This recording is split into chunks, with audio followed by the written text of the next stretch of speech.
Hello and welcome back to Sparky's Tech Corner.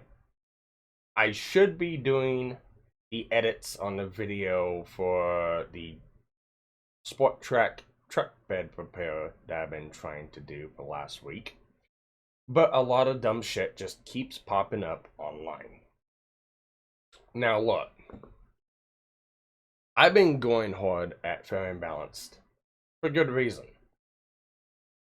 And that's because I do believe she is misrepresenting videos that she struck on DivinitySaid's channel.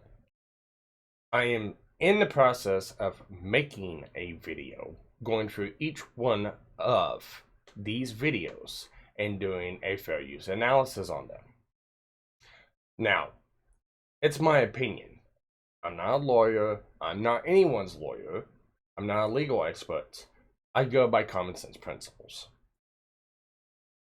Abuse of the DMCA system is highly rampant, especially on YouTube.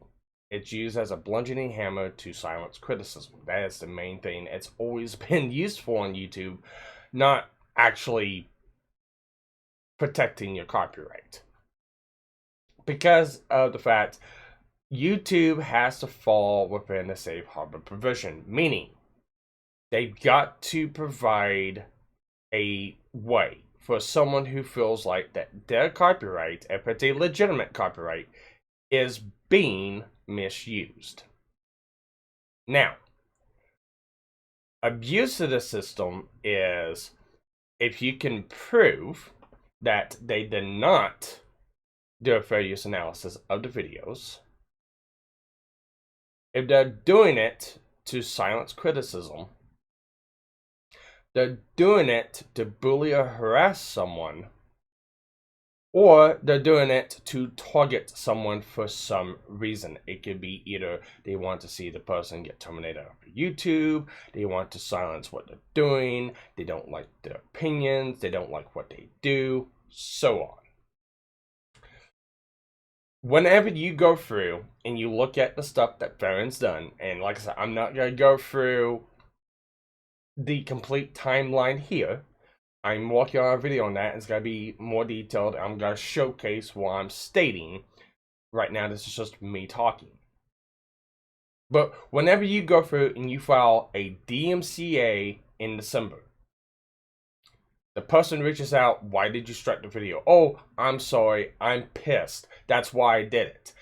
That's not a good faith use of the DMCA. That is DMCA abuse. They did it because they were pissed. They did not do it because they went through and did a fair use analysis and determined that they didn't use the material in a fair use manner. That's DMCA abuse. Afterwards, Faran reversed the strike on that video. A couple of weeks later, Faran struck 3 more videos on the Vinity's channel, back to back. Now, the reason why Faran struck these videos is because she said she was instructed by her lawyer to do so because they made her look bad. Now, again, with that statement, you can take that statement and prove she did not take fair use into account. Now, fair use, like I said, is a defense. It's not a absolute, but it must be taken into consideration. If you're gonna go through and go to court, you must provide to the court you went through these standards to have a good standing case. That, you know, okay, it was just a clip, but they didn't do anything to it, or it didn't have any. It damaged your marketing value. It wasn't critical of you or anything else. It wasn't done for educational reasons. It wasn't a derivative what. You got to go through and actually prove these things to the court. You have to prove them. Same as the party countering. They had to prove, yes, we followed all these uses.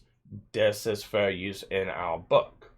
But whenever you email someone stating, we DMCA'd the videos because they made me look bad, you're abusing the DMCA system. Because let's face it, criticism and critique is a fair use method. and you outright admitted that you took it down because it made you look bad, not because they didn't use fair use and they stole your work. You pretty much proved that.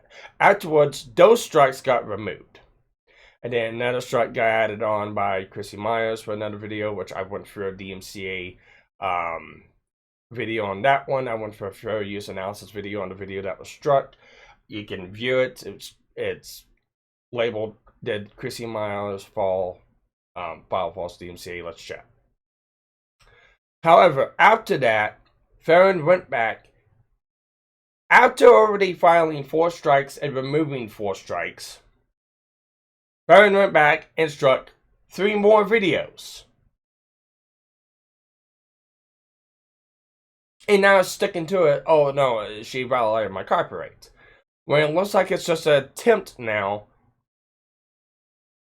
to get Divinity removed off of YouTube. Again, this is why I come to the fact it looks like it's DMCA abuse. Now, when it comes to IP, copyright, trademark, stuff like that, they are very, very, very difficult cases to go around because there's a lot of ins and outs. There's a lot of matter that goes into these cases. And at the end of the day, they are money holes and pits, and it's a lot of times it's not worth it. But whenever you got someone who's done this 4 other times before, put a strike on, removed it for differing reasons, and now it's falling behind another strike behind someone else onto someone, it really does look suspect. Now, it comes down to 17 U.S.C. 512F, which is another subsection of DMCA law. Which is basically limitations of liability relating to material online through DMCA. It's also known as the bad faith interpretation. Now, this is where the counterclaim comes into fact. Now, the person being struck can file a counterclaim. That counterclaim, is supposed to give certain information to the person in order to file a in order to file a lawsuit against you. That's what the system's meant for. So, finally, DMCA is, look, if you don't take this down, I'm going to take legal action. That's what the DMCA is. If you don't take this down, I will have you face legal actions for using my stuff.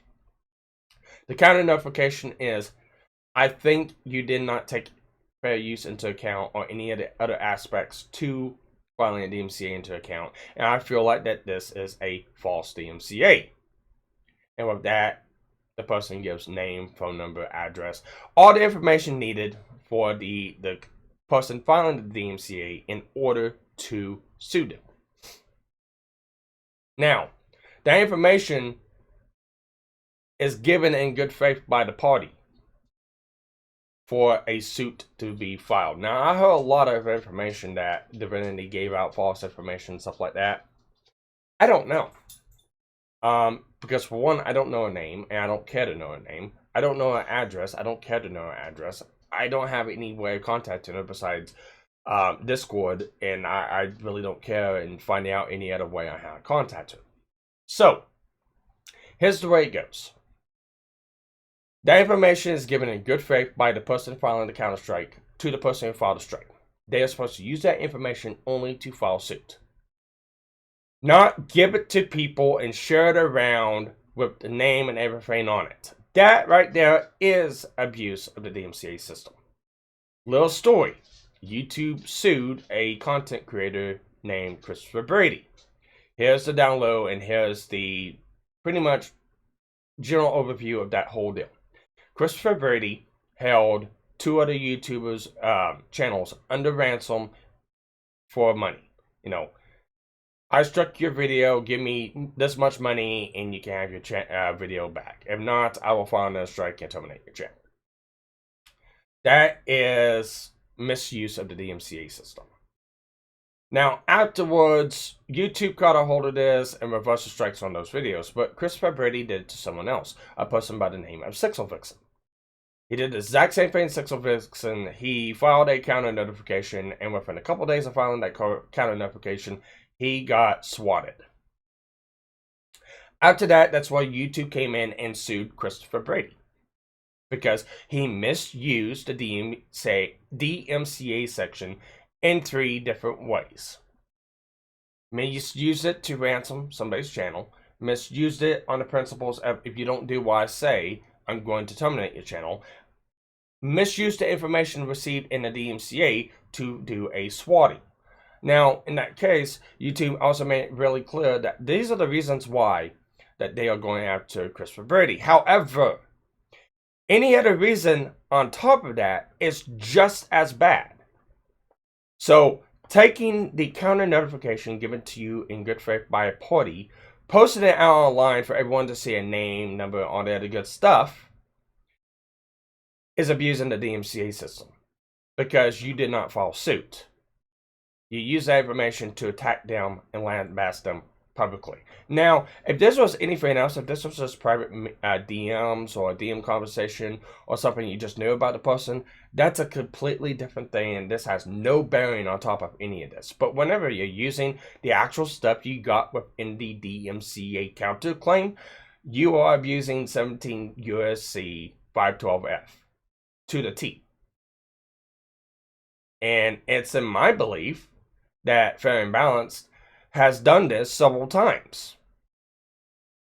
Like I said, filed a strike in December, stated that she did it because she was pissed and removed the strike. Filed 3 more strikes a couple weeks after that, stating that my lawyer told me to file these strikes because you made me look bad, not taking fair use to account, you made me look bad, and then later removed those strikes. And after she got struck by someone else, came back in and filed 3 or 4 more copyright claims on top of that. Again, trying to get her channel terminated from what it looks like. Stating that the videos were not fair use, but not showcasing if there was a fair use analysis done on those videos, because I am going to be doing those analysis, and we will be coming to our own opinions if they were or were not.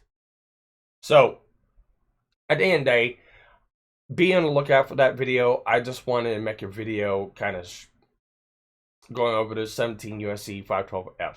Because, in my opinion, the actions that Faran has used does not look like they're in good faith. They really do look like they're in bad faith. And the problem is there's actual evidence to support that. Like I said, next video I make about Faran will be a detailed video. I'll be showcasing screenshots. I'll be showcasing messages. I'll be showcasing the videos. I'll be going through each video struck in a time-ordered advance of when each video was struck. I'll be doing a fair use analysis of each video. It's got to be a really long, in-depth video. So be prepared for that one. If you're going to complain that I didn't showcase anything in this one, I'm not. This is just me going out there and stating, this is what I think. This is the information I'm going to use, and go from there. Because Faran did something really stupid the other day, and like I said, showcased the counter notification with name and everything. And now, you know, doxing and using the information to harass and all that good stuff. So, to me, it's legitimately abuse of 17 U.S.C. 512F. So, with that, let me know down in the comments below what you thought of my takes. What if you liked, disliked, your own opinion, so forth, so on. And be ready for the next video. Take care, everyone.